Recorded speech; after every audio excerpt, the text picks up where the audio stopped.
Hey guys, I hope you're hungry. Welcome back to War Stories here on the Full Instance channel. My name is Jericho, and I am joined once again by the Iceman.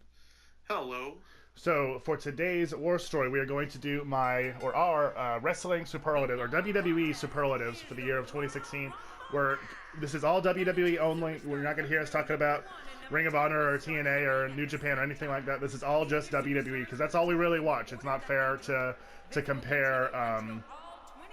to compare to stuff that, you know, maybe there is other stuff in wrestling that's way better, and in fact I'm sure there is, because a lot of WWE wasn't that great this year, but we don't regularly watch it, so it's not what we're going to be talking about. So we have 10 categories, and let's just get right into it. Let's start with what did you think was the best pay-per-view of 2016? Best pay-per-view. I struggled with this one. Yeah. Because there were a few good ones, mostly NXT. I will say the one that I personally enjoyed the most was No Mercy. Or not No Mercy, I'm sorry. Backlash. I'm sorry, Backlash in September is still messing with my mind. That was SmackDown. That was the first brand-only pay-per-view for SmackDown. And it saw the six-pack challenge to crown the first SmackDown Women's Champion, which is one of my favorite matches of the year. It also had Beauty and the Man Beast taking the SmackDown Tag Titles, and saw AJ Styles winning his first WWE Championship. And I freaking loved it. I don't know that it was the best one though, because I don't remember much of the match quality being super great. The women's title obviously was, and I'm sure AJ and Ambrose was as well, because it's AJ and Ambrose. But the best one I might have to say was NXT Takeover Dallas. Oh yeah. Yeah. That was Zayn and Nakamura in one of the best matches I've ever seen in my life. It was the first, I think it was the first, maybe it wasn't, the first Samoa Joe Finn Balor match. Yeah, I think that was the first. And then Asuka versus Bayley was incredible. Just top to bottom, just amazing. Just an amazing card. Yeah, like even though we talked about it, I didn't really think about the takeovers when I was considering my favorite pay-per-view, because that one definitely would be way up there for me as well. But the reason I laughed is Backlash was my pick too. What really made it special, like I liked the matches just like you said, and I do remember that Styles and Ambrose was really, really good. Like what was really cool about it was that was when Styles was still like a tweener, like he was definitely not a full heel, but he had always made the point, like, I'm gonna do what I say I'm gonna do. So when he saw the ref was down, he low blowed Ambrose and won. Like even though he didn't necessarily need to, like you could see it all in his face. He's like, hey, why not win for sure? Why not guarantee it? That's right. So yeah, the coronation of one of my favorite wrestlers of the year. I love, you know, at the time I was worried that it'd be too many titles, but I really like that both brand has all their own titles now, and all that started at Backlash. Yeah, that was definitely my. Yeah, again, I don't know if it was the best, but it was that's my choice for pay-per-view of the year. Okay, so now the opposite. What did you think was the worst pay-per-view of the year? Oh, I gotta go. I mean, there are some things that I liked about it, but I gotta go with SummerSlam. So much hype, but it disappointed on so many levels. Do you remember doing our episode about it? We were so mad. I don't think either of us have ever been, like, collectively that upset when doing a War Stories. Yeah. I picked SummerSlam too.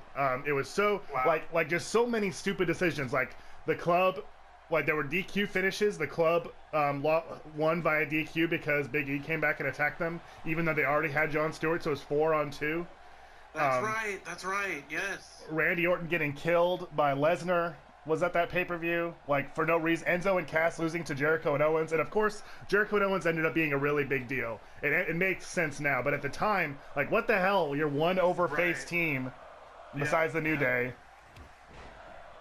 And then Ziggler got the championship match for no reason. Repeats itself now. That was when Ziggler got the freaking World title. Yeah, it's so dumb, so bad. That was the easiest pick for me when I was first writing my awards. Like I filled that in right away because I already knew that. Yeah, such a disappointment. And I think that there might be one that's worse on paper, worse match quality, or like even makes even less sense. But it's not SummerSlam. It's not supposedly the second most important pay-per-view of the year. Yes, it was because it was SummerSlam. Like, you're gonna have a disappointing like roadblock, whatever. That's the Raw December pay-per-view. Fine, don't do that on a Big Four pay-per-view. Yep, I agree. Okay, so next we have the best angle of the year. An angle, for those who may or may not know, in wrestling is a storyline. Basically, it's a situation between wrestlers that goes on, and then they have matches for it. So I thought we're gonna do the best angle and the worst angle. I thought the very best angle this year was Miz versus Dolph Ziggler for the Intercontinental title. I thought it elevated Miz in a ridiculous way to the highest heights he's had since he was the WWE champion, if not higher. It utilized Maurice in a great way. I was so mad when Miz beat Ryder, and he built on that real anger that fans had to create the most compelling heel character on SmackDown. Every single match was good. It was exciting. Like, even when Ziggler won and I was upset because I love Miz so much, like, it was just exciting to see if Miz could get it back. It lasted a long time, but it didn't overstay its welcome. I like how it had a definitive end and it's over. Yeah, that was another, like, I mean, there have been a lot of really good stuff. Like, I love the current Orton in the Wyatt family angle. That was another one I considered. But this was the clear choice for my favorite. So what was your favorite or your choice for best? I must have skipped over this option when I was reading which ones to think about because I did not think of a best angle for me. Oh, okay. I'm sorry. Oh, it's okay. I mean, it's hard to think of anything else though. Now that you mentioned Miz and Ziggler, like you said, I mean, it lasted a while. It had a beginning, middle, and end, and it elevated both guys. Miz specifically, Miz especially. Right, and the title too. The Intercontinental title is so much more important than the U.S. title. That's one of the many reasons why SmackDown is so far ahead of Raw. So how about the worst angle? Do you have one for that? I mean, maybe. I don't know. Maybe. I guess it wasn't super horrible. Maybe thinking about it, but I remember just being sickened by it the entire time. Was Roman Reigns and Triple H. Oh yeah, that's true. Yeah, it is like back there because that was all at the beginning of the year. But yeah, it was so inevitable. Like we knew Triple H was going to come back and win the Royal Rumble. Yeah. We knew like everything that happened we saw coming a mile away. And it did nothing. That was your WrestleMania. Like, I feel kind of cheated out of WrestleMania this year. Mm-hmm. Yeah, I think that's totally fair. Yeah. My choice for the worst angle is James Ellsworth. Yeah. I don't think he's funny. I don't like it. I think that, like, right now I know he still gets a pop and people still care about him, but it's another situation of WWE realizing that people care about something and just going so ridiculously overboard. Like, they killed Fandango in 1 week. Like, Fandango, he had everybody dancing the Raw after WrestleMania, and by the next week it was stupid and everybody hated it because WWE went so crazy with it. And that's what it's like. It's like I'm sorry to interrupt. No. It's like when they bring so much attention to it. It's like when you have something cool and then your parents get into it. Right. Yep. Like, oh well, I guess I'll do something else now. Right. The old people want to do it too, you know. Like, Yep. I totally agree. And like so now he's like a heel or whatever. He's like deluded and thinks he's better than Styles. I hate it all. I hate that he got to beat AJ Styles. It's just all so stupid to me, and I cannot wait for him to be gone. Yeah, I don't know. Don't like him. Me too. He brings nothing to the table, in my opinion. Absolutely not. Okay, so who do you feel was most improved this year? I had a couple. Okay. And it's weird to say because they were big stars before, and then kind of went downhill. But these have been career resurgences, so I don't know if this would really count. But Jericho and Miz were both people that I like that I was thinking about. Mm-hmm. Jericho, I could not give two craps about when he came back this year, because it's just Y2J just going through the motions, just stupid. He can't get anybody over. Like, yep. Just stay away. Yeah, his feud with AJ was really disappointing, and there was like nothing really to see. Yeah. But then he turned heel and started doing the stupid idiot and the list and the gift of Jericho, and it's all so ridiculous, but it's so funny, and everybody enjoys it. Mm-hmm. And this might be the best work of his career, like even more than when he was in a suit. Yeah, I agree. Like, just the pops that he's getting, and just the crowd is just completely eating out of his hand. Everything he does turns to gold lately. Yeah, The Miz is my choice, but Jericho, I totally agree, is another. Because, yeah, like you said, like, I mean, yeah, he's been around for forever, but he hasn't been this good in years. Yeah. But yeah, Miz, you know, I've kind of already said it. Basically, because of his work with Ziggler, was my choice. Just how much he's restored himself. He matters again. He's a heel. Like, he could challenge for the world title. Like, he could win the Royal Rumble, and it wouldn't be weird now. Mm-hmm. He has repositioned himself as the second biggest heel on SmackDown, or at the very least, like, up there with the Wyatts, just behind AJ. So yeah, Miz. I think the addition of Maurice has been done really well. I like that. Oh yeah. Like, as good as she is, I like that she's not really her own character. Like, how she is just solely there to help the Miz win. Yep. And they use that, like, on purpose sometimes too. Like, I liked one time it happened when he was feuding with Ziggler. He left the Intercontinental title in the ring with Ziggler, and Ziggler's like, "Come and get it, man. If you want it, come and get it." And Maurice went in instead and got it. Mm-hmm. Just it's so smart. So simple, so effective. Yep. I totally agree. Okay, so now I guess it'll be more traditional awards. We're going to be talking about, like, the best of each sort of thing. So we'll start with the best tag team of the year, and my choice is the Revival on NXT. Every single match they've had, especially on takeovers, has been a match of the year candidate. Their feud with DIY has been incredible. Their feud with American Alpha before that was just unbelievably good.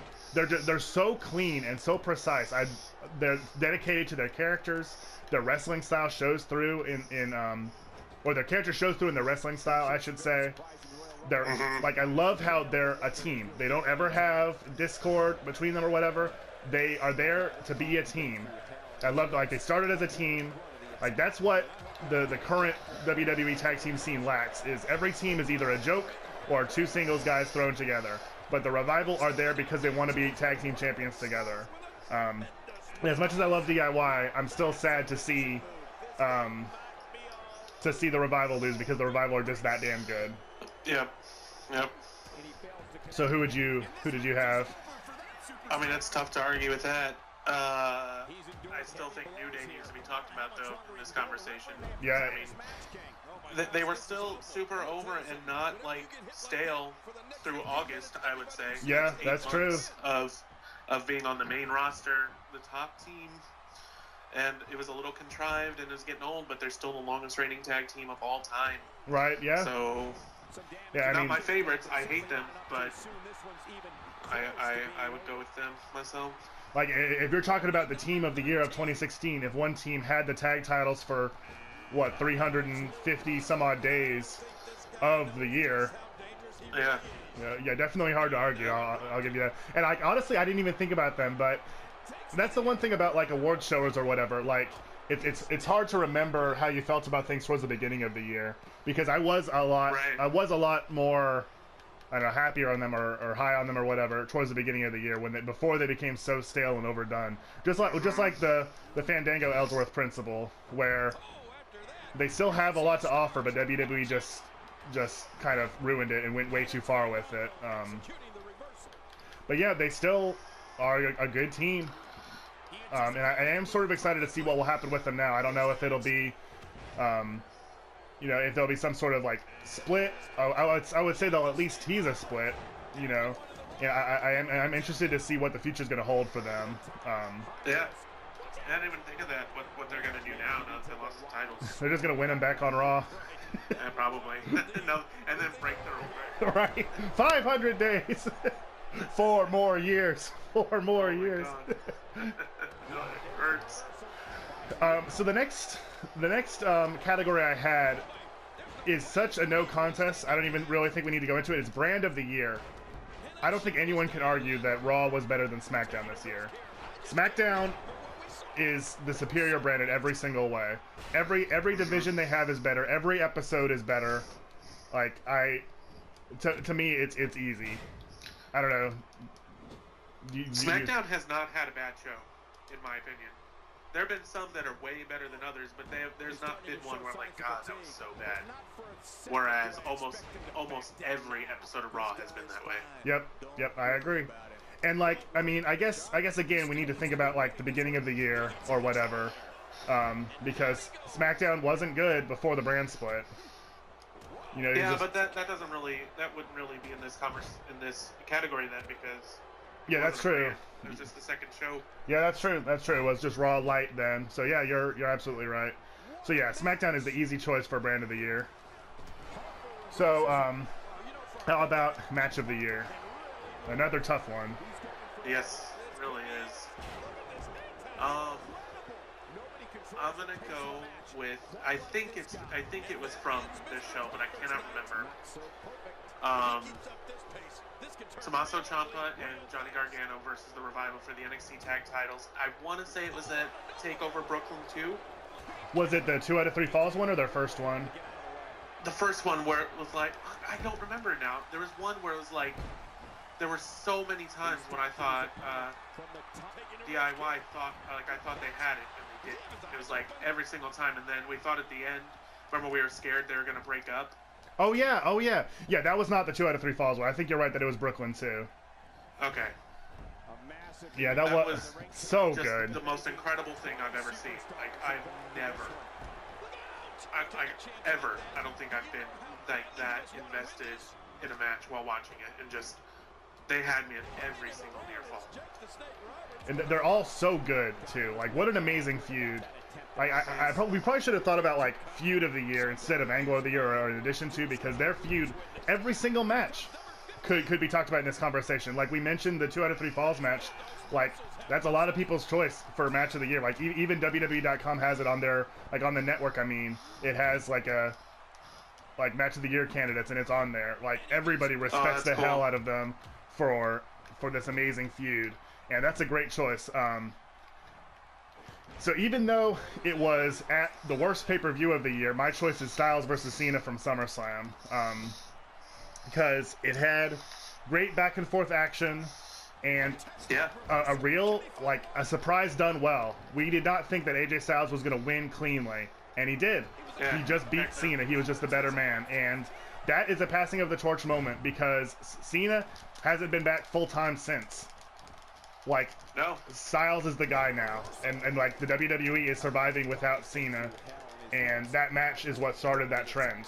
And I definitely don't hate Cena anymore. You know, Cena, I like him as a part-timer. I think that he has a lot to offer in that role going forward, and I'm happy for him and his successes, like in other forms of media, like being on SNL or in movies and stuff like that. Absolutely. But that all started with AJ Styles just pinning him to the mat at SummerSlam, and just the fact that we can say that happened, that AJ Styles beat John Cena at SummerSlam, is still like a miracle. And I mean, of course, like, you know, we'll see in in a few months, you know, once Cena's back, what the future might hold for AJ. But you can never take that away from him, and at least it's been long enough now. He's mastered Cena, so I don't know. Hell of a match too. Oh yeah. Oh yeah. Okay, so how about Women's Wrestler of the Year? We have 2 more categories to go. As much as I don't like it, it's Charlotte all the way. Yep, I agree. All the way. She's been the most consistent on the mic. Well, she started off pretty bad on the mic, but she's incredible now. Better than Sasha. And just all her matches are crazy good. She's held the title entire year. Yep. I want to give it to Sasha Banks, but I just can't. Charlotte's been better this year. Undefeated on pay-per-view, 4-time women's champion this year. Yeah. The only other person I would have in the discussion is Asuka, who is undefeated still this entire year, and also puts on really good shows at every takeover. But I mean, Charlotte, I think, just like New Day, like we're not happy about it, but is an obvious choice. Mm-hmm. Yep. So last but not least, we have the male superstar of the year, and my choice is AJ Styles, who has had like one of the most amazing rookie years in WWE history. So he debuted at the Royal Rumble, had a WrestleMania match against Jericho, went on to turn heel, had a good feud with a lot of good matches. That was another one that I considered for match of the year, was Styles versus Roman Reigns at Extreme Rules. Was really, really good. Easily Roman's best match, because Styles just brings the best out of everybody. Every single match, he is so clean with everything he does, is so precise and perfect. I don't know. Styles, like, that was another choice that, like, even though there are other people, like, I thought about Nakamura, I thought about The Miz just because of how much better he's gotten. I thought about Ambrose, or Lesnar. You know, like, there are a lot of people who have had really, really good years this year, but I can't. AJ Styles has to be my pick. Yep, he's my pick too. Absolutely, 100%. Just the most consistent. Just everything. Yeah, on the mic, in the ring, and like a really well executed heel turn too. Like, I wasn't happy about it at the time, but he has already shown that he can get over as a face and as a heel. Every match has been excellent. He even though like this Ellsworth crap is so stupid to me, it hasn't damaged him. Like, he's not at all. And not everybody would be able to take that kind of punishment. So yeah, that's our wrestling superlatives. Do you have any closing thoughts? 2016 was a weird year. Yeah, lots of highs and lows. Not a whole lot of middle of the road stuff. Pretty much everything they did this year, I either loved or really, really hated. Yeah, I'm not. Yeah, I have high hopes that 2017 will maybe be better, but we'll see. Maybe it'll be worse. It definitely could have been worse this year. At least AJ Styles is the WWE champion. We might be counting our blessings in 2016. I know. But thank you so much for joining us and watching this episode. Thank you to the Iceman for joining me for these superlatives. If you enjoyed, please do leave a like down below and maybe subscribe so you don't miss anything on the Fullinson's channel. My last superlatives is going to be movie superlatives, and that'll be next week, I think. So stay tuned for that. Thanks again to Iceman for joining me for the reviews all year. I look forward to, that's the one thing of 2017 that'll be good, is more War Story WWE reviews. Raw is War Stories. So thanks again to everybody, and we'll see you guys soon. I don't know about you, but we're full.